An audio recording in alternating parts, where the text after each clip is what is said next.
Well, hello, retro game players. Thank you for tuning in. I'm Marcus, and today I'm going to be showing you the top 10 classic platformers for the PlayStation 4. So go get a bowl of cereal, order a pizza, and let's get started.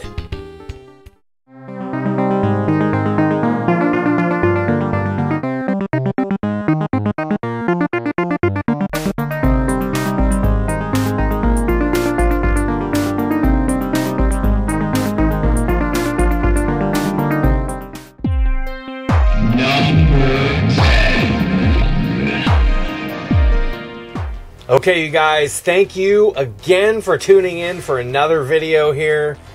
This is going to be an insanely high quality list. These platformers are the classic platformers for the PlayStation 4 with a physical release. I'm going to tell you right now, I originally said this was going to be one video of platformers. As I started to make this video, I quickly realized there are way more quality platformers than can fit in a top 10. And I'm not even kidding you. So what I did here is I made this list classic platformers, and I've got two more top 10 lists coming out. One is going to be action platformers. The other is going to be puzzle platformers. So let me know what you guys think of that shit right off the bat. Also, I'm working on a 1990 Genesis to the follow-up of the 1989 video. So, got a lot going on. I appreciate you guys watching, and let's just get into it. Number 10 is a game that I personally love, and I put it down at the bottom because I think some people hate this game based on rage factor alone. And it's funny because my first real video, I'd say, on this channel is a review of this game. So here it is, Super Meat Boy. So Super Meat Boy on the PlayStation 4 is a quality game. There's another reason besides the rage factor for a lot of people where it's coming down. And that has to do with the soundtrack. So the soundtrack originally on the PC version is like phenomenal. And it's like one of my favorite soundtracks for, I would say, most games. Like, it's absolutely brilliant. This one has been redone. It's got like banjos and like kind of like almost Primus style bass lines, which is cool, and like I don't mind it at all, but it just doesn't capture the original music. And I think something happened with the composer where he didn't want this to be released, or he didn't want to license his music. I'm not sure what happened. Anyway, the game itself is a crazy platformer. It starts out really simple, quickly ramps up in difficulty. The thing that makes this game, to me, playable is that when you die, you start right away. Now, I'm not going to go into this one so much because of the review I did on this channel. So please go watch that. I think it'll be interesting for you guys to see one of the first videos on Retro Game Players, and it's a crazy review. Also, there's gameplay that links from that video. So I did like a bunch of Super Meat Boy videos when I first started. Anyway, that's number 10. We're going to move right up to number 9. Number 9. Alright, so number 9 is a game that actually just had a sequel released. This is the Guacamelee Super Turbo Championship Edition. Now, this one is actually pretty awesome. The art style alone is absolutely stunning. So it's basically like styled after sort of Mexican folklore, and you're like a wrestler, you know? And the way that it integrates sort of a Metroidvania style gameplay and level design is really cool. As you go through, you beat up enemies, you can grab them, you learn new moves. You know, like a Metroidvania style game, you do unlock areas where you can backtrack and then progress. The art style, though, I can't say it enough, is so cool. As you're playing through it, you're just going to want to keep playing based on how beautiful the game looks. The music is also very cool. And I don't know, like, there's not a lot of games that, like, ooze this much style. So this one really impressed me. I was, like, just, like, blown away, honestly, when I started playing this one. So, Guacamelee Super Turbo Championship Edition, physical release. The sequel I'm looking forward to. I'm going to check that out. I have no idea if it's any good, but yeah, the original is really good. So check that out for the PlayStation 4. Let's move up to number 8. Number 8. Okay, so the number 8 game is a game from a franchise that's been around since 1987. And the original was called The Great Giana Sisters. And then they released a really popular version on the DS as well. And then this is actually the 5th game in the series. And so it's Giana Sisters Twisted Dreams Director's Cut. Now the Director's Cut just includes some DLC. Now the way this game looks is so beautiful. Like, you'll just want to keep playing it. The graphics are insanely good. The music is also really good, but the theme kind of gets reused quite a bit. But we're playing 2 sisters. You can toggle between each of them at any time. And what happens is when you toggle, the whole world changes from light to dark. And the music reflects that. So it's pretty interesting. It takes a little bit of getting used to. What's cool is that, you know, it starts out real easy and just gets tougher and tougher. You pretty much have to become a master at switching between the different modes. But like I said, the graphics are absolutely amazing. It does have a lot of high-speed sections to this where you think you're playing like Sonic the Hedgehog or something. All in all, this game seriously is awesome. I would highly recommend this if you like anything kind of creative and, you know, somewhat whimsical even. Like, I don't know, parts of it remind me of like Tim Burton style art, that kind of thing.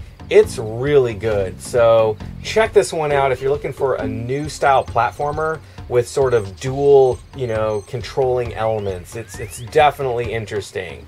All right, let's move up to number 7. Number 7.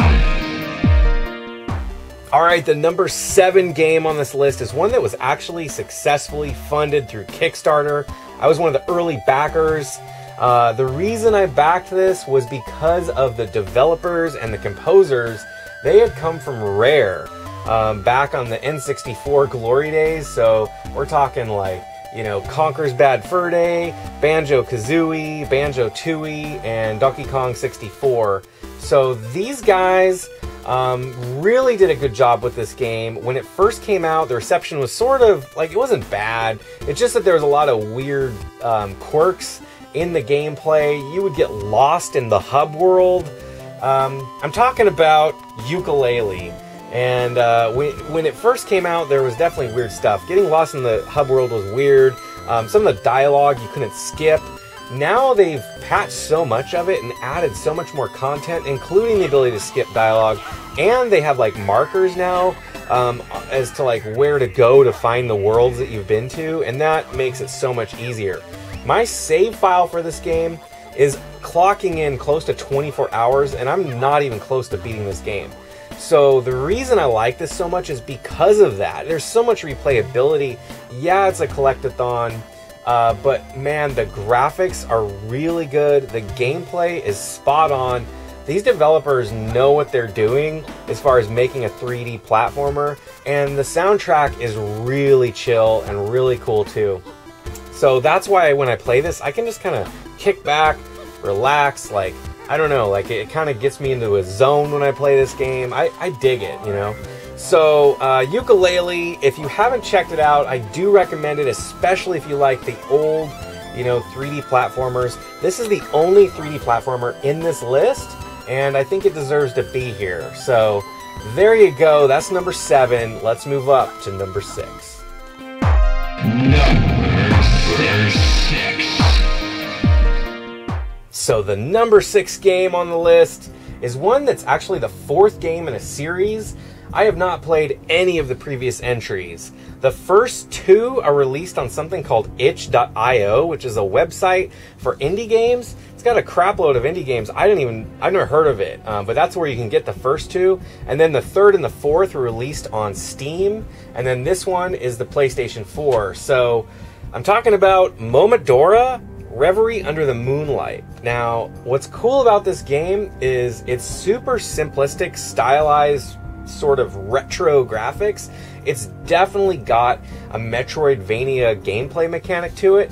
As you progress, you're like this girl going through the woods, and you know, you like pick up kind of like currency, so you can buy different things as you go. You get currency by either exploring chests, taking out enemies, that kind of thing. The music is super cool. I would say that this game has a lot of charm. In fact, the more I started to play it and progress through it, I was drawn in. I was like, whoa, this game has a lot going for it. And the boss battles alone are really cool, like really stylish.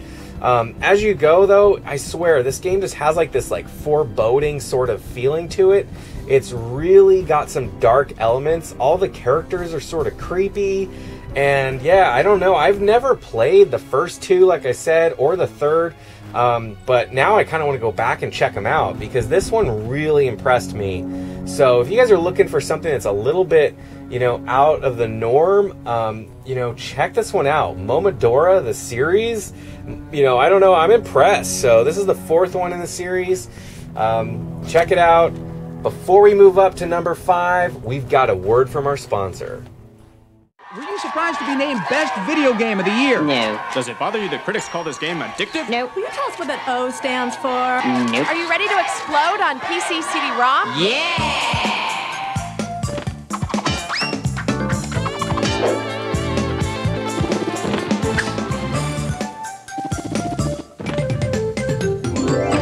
Available for the Sony PlayStation, Sega Saturn, and now on PC CD-ROM. Number 5. All right, so the 5th game on this list is actually the 4th game in a long-running series, just like the last one, actually. But this one is a little more popular, and the original came out on the Game Boy Color. It's one of the more sought-after titles. I don't have that one. The sequel came out on the DS. The third game came out on the 3DS. And those were actually re-released on PlayStation 4, so that's cool. I actually do have both those. I beat the sequel, and I've played through part of the third game. And then this one was kickstarted, and this is Shantae, HalfGenie Hero.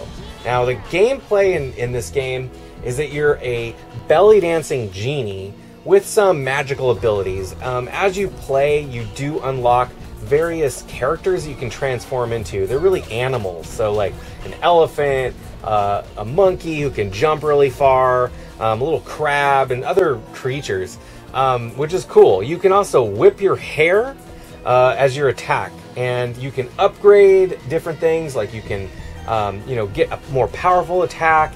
You can get a weapon that kind of goes around you called a pike ball and will attack enemies, you know, or protect you a little bit. You have a magic gauge that kind of fills up, and you know that gets depleted that way. One of the best upgrades you can get right off the bat is something that doubles your health points, your hit points. That's huge. But honestly, I wasn't sure what to expect, you know, considering this was kickstarted.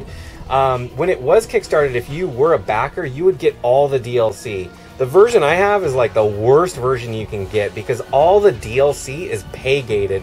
And the thing that bothers me is it's on the main menu. Like when you're actually choosing your main quest of Shantae, if you hit left or right, you're presented with all these different DLC things. And it's like, nope, you can't play this. Why don't you pay up? Nope, you can't pay this. Why don't you pay up? I mean, I get it, but I prefer that kind of shit to be on a menu where it says DLC content. Then you go there and you can see it. That's just me, though. Fortunately for you guys, if you don't have this version and you go buy one, just get the Ultimate Edition, or get one that has like the DLC built in, because they've already released those versions. Now, with that said, the graphics are totally upgraded from the previous games. Really smooth animation, really cool boss battles, excellent music. Everything is super high quality in this. The thing that kind of gets me on this game is it's not necessarily the difficulty, but it is tied to the difficulty. So I don't want to say like, oh, it's too hard, because that's not the case. Like, you get plenty of tries, but some of the bosses are just so brutal, like figuring out what to do. You know, honestly, like, it's not bad by any means, and this game is actually a little bit more linear than the previous games. Like, for example, in the second game, you would actually kind of get to explore like this overworld, and then you would go to like dungeons almost, or, you know, I don't know, you would go to levels where it would get harder. In this one, it's kind of like you just launch into the next level by taking this soaring bird, and you land in, you know, the next level where you're going to fight. So it's a little bit more linear in that sense, but all in all, it's so fun. It is addicting to play.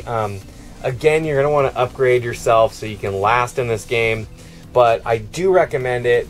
It could come in higher, but as you guys will see, the next few games are all amazing too. So there you go. Shout out to Shantae. Let's move up to number 4.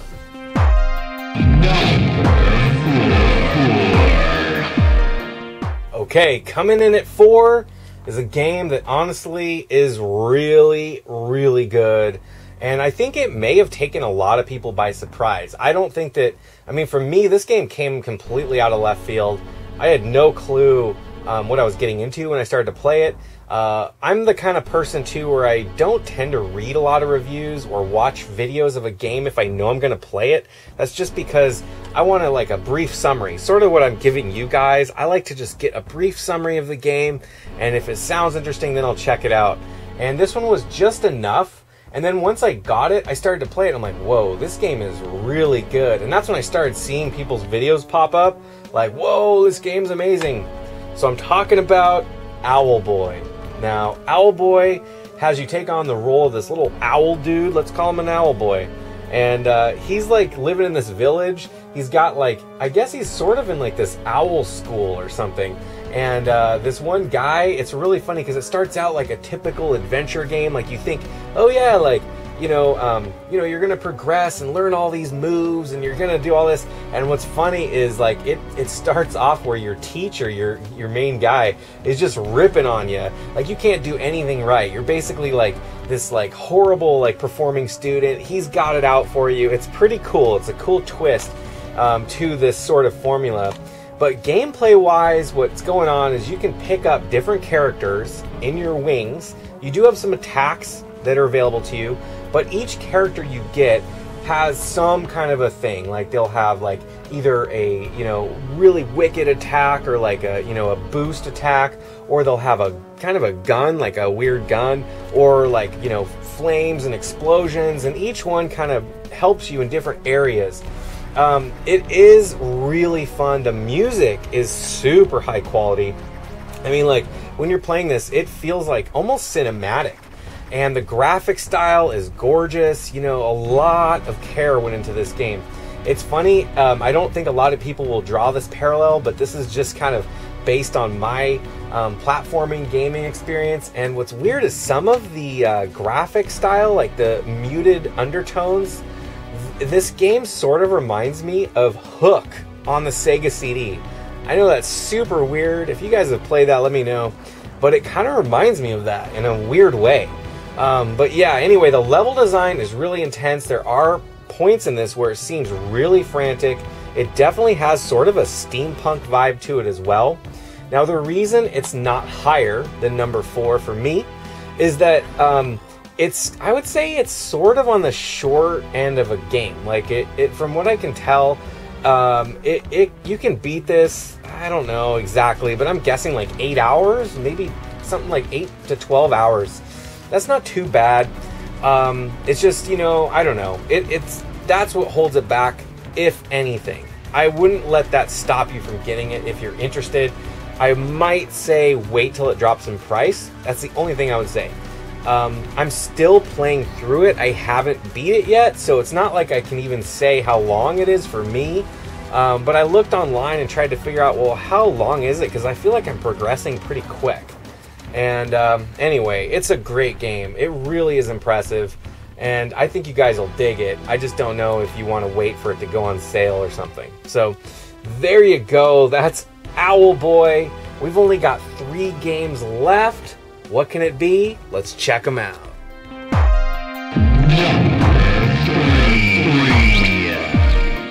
Okay, taking the 3rd spot on this list is a classic 2D side-scrolling platformer, originally released on the PlayStation, and then the sequel came out and it went to 3D. and it was on N64, the PC. I think it might have been on PlayStation 2. I know I played it on the Dreamcast. That was my favorite version.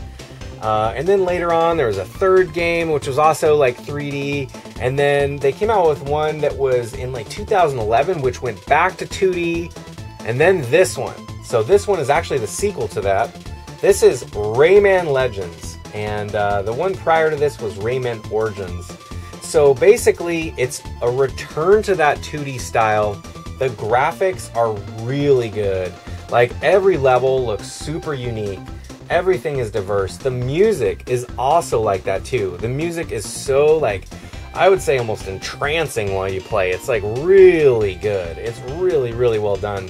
The thing that's cool about this game is how challenging it is. As you're playing each level, you play Rayman, right? And he basically has no limbs. He's just got feet, hands, and a head and a body. And that's sort of like the charm of the character. He basically runs around, you collect these things called lums, and then you also want to save these guys called teensies. And teensies are scattered all around in cages. So you go through, you try and find each one in the level.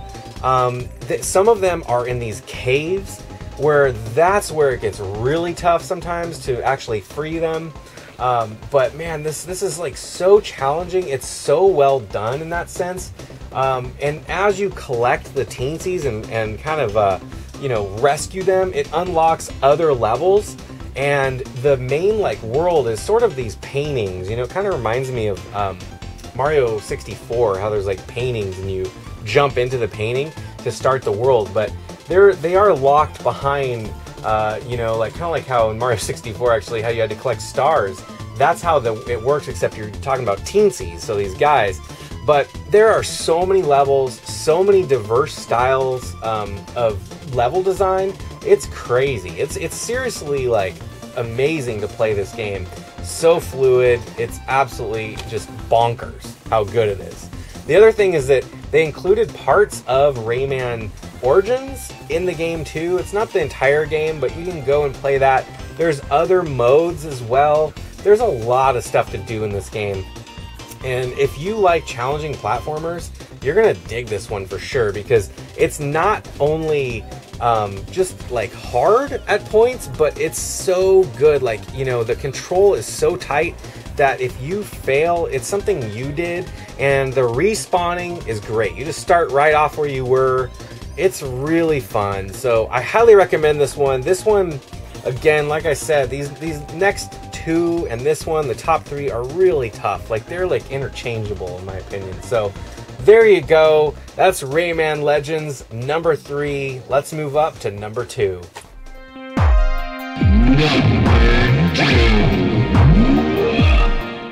Okay, so number 2 is a game that's a classic series for sure. I'm a major fan of this series. I'm talking about Sonic Mania. So Sonic Mania is one of the best 2D Sonic games I've ever played.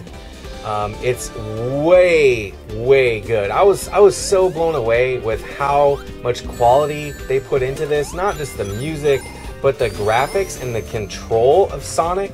It's like you're playing Sonic 2 with updated graphics, updated music. There's so much like energy and like design that went into each level. It's really impressive. I mean, this game really blew me away. So I can't like say how much I love this game, but it would be my number 1. But again, the next game kind of blows me away too. So this was tough. This was really tough for me, you guys. I'm a huge Sonic fan. They nailed this remake. So if you haven't had a chance to check this out, man, do yourself a favor. If you like Sonic games, check this one out. I know some of you guys do not like Sonic, and that's fine. It's basically, you know, a fast 2D side scroller.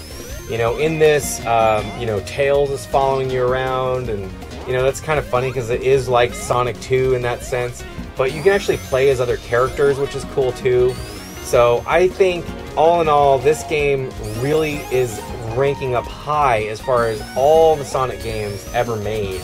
And I can't believe that they pulled this off, because it really is that good.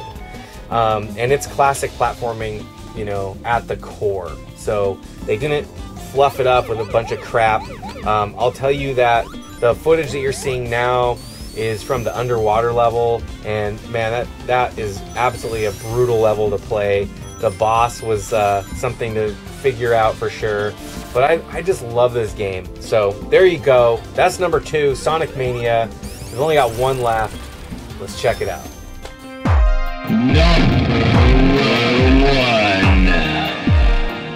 All right, so that was 9 really killer games. We've only got one left, and I'll tell you what, this game has become iconic. When this game came out, I know it blew people away. It was like so impressive. It had gameplay elements similar to, I would say, old Capcom games. So very similar to like a mix of Mega Man almost with like DuckTales. I know it sounds kind of weird, but that's really what it is.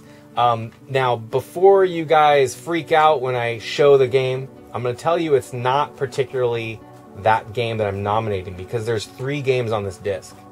So here's the release that you guys want to look for. It's Shovel Knight on PS4, all right? So I'm going to say this about the first game. The first game is on here. It's phenomenal, right? Shovel Knight is so well done. You're a knight. You've got a shovel. You go around. You fight bosses. You choose different levels. It's got an overworld map. And, you know, you can go and upgrade different, you know, weapons, and you can get health and potions and all this stuff. And anyway, the graphics are phenomenal. The gameplay is just killer. Real tight control.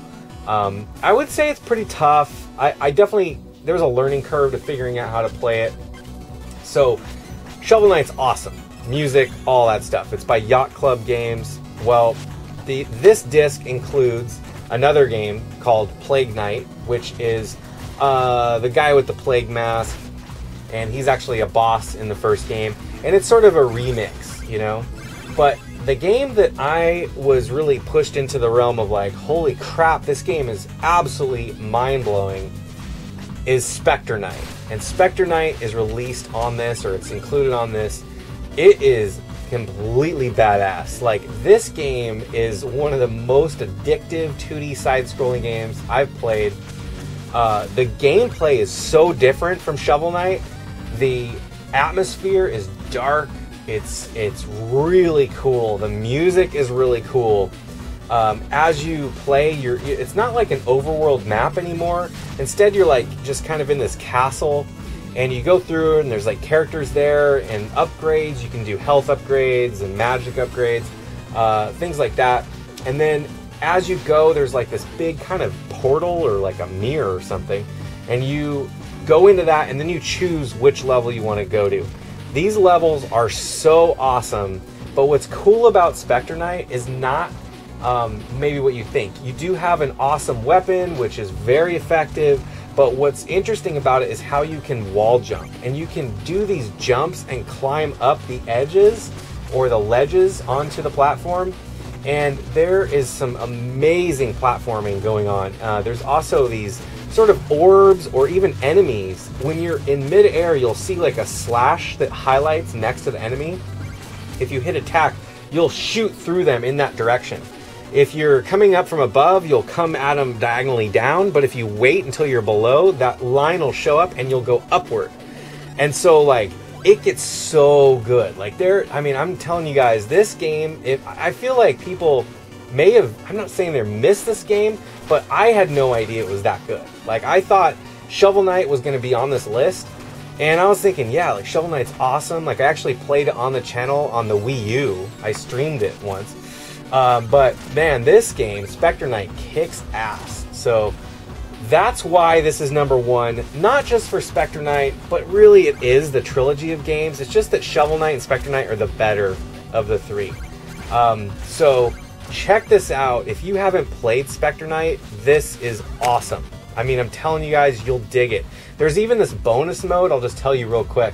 You go and you, like in the first game in Shovel Knight, you could earn money by going and like doing this like mini game where these bottles would fall, and you'd have to hit them into things to score points. And if you scored a certain amount of points, you would get upgrades and really money. And you could earn a ton of money just in a matter of like 15 minutes or something.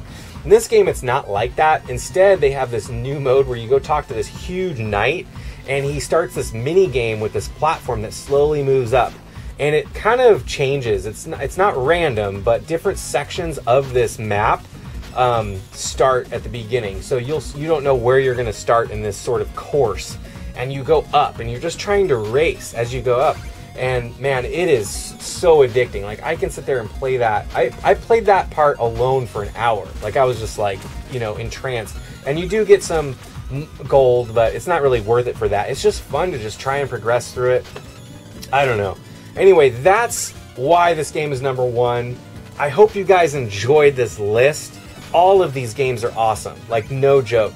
And like I said at the beginning of the video, there are 2 more platforming style videos coming out. One is action platformers, so that's going to be games with like guns or weapons. And then puzzle platformers, so games that are definitely like old school but have some sort of platforming puzzle element. And I've already got the game selected. Like, I'm stoked to show you guys these. So I hope you dig that. And as I said, I've got the Genesis one from 1990 coming out at some point too. So thanks so much for watching, you guys. I appreciate it. Until next time, you guys know what to do, right? You keep that shit retro by playing Spectre Knight on the PS4 later on.